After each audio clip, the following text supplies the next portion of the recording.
On Valentine's Day 2026, 350,000 people flooded Yonge Street, one of the largest, most peaceful protests in our history, they say.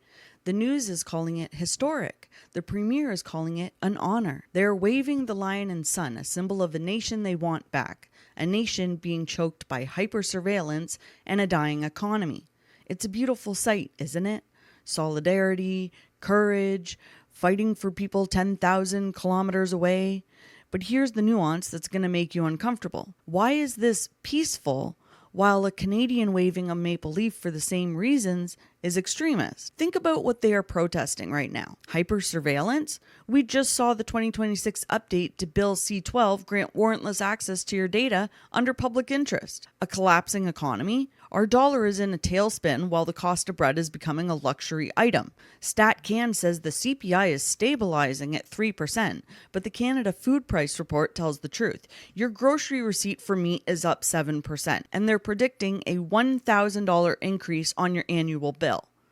That is $100 a month out of your pocket after your groceries have already doubled since 2020, and all while they average your survival into a lie. I can't afford that extra $100 a month. Can you? The Iranians in Toronto are waving the lion and sun because they know what they lost. They have patriotism.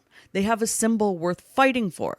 But us, we've been trained to view our flag as a threat. It's only allowed out of the box when cheering for a sports team or mocking a certain orange politician who the media has told us to hate. If you use it to demand your own privacy or traditionally held values, it becomes a red flag. We've been conditioned to believe that protesting for others is a virtue, but protesting for ourselves is a crime. The government isn't afraid of crowds, it's afraid of dissent. They will tolerate 1/3 people in the streets as long as those people are shouting at a different building. The irony? It only took 18,000 people protesting their own government to trigger the Emergencies Act and freeze bank accounts.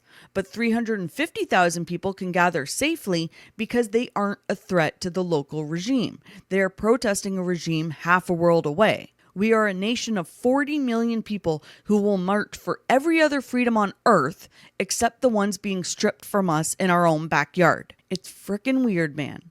Where is our lion? Where is our sun? Where is our leaf? It's a sea of Iranian flags. Why is it harder to find a sea of maple leafs in Canada? Why are you not fed up with your own government? Do you have preferences rather than principles? Or maybe you've been conditioned to only show up when the media tells you it's safe to be a patriot. In 2026, protesting a foreign regime in a Canadian city carries zero personal risk for the local citizen. There are no bank accounts being frozen, no Emergencies Act threats, and no labels of fringe minority from the PM.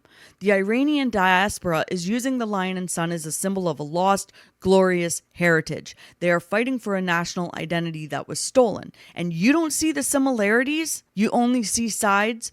Well, on this channel, we don't play for teams. We hunt for the signal. And the signal is clear. A country that only cheers for freedom elsewhere is a country that has already surrendered its own. It's time we stop asking for permission to be Canadians and start applying our principles to ourselves. If you oppose inflation and surveillance in Iran, then you should oppose it here too.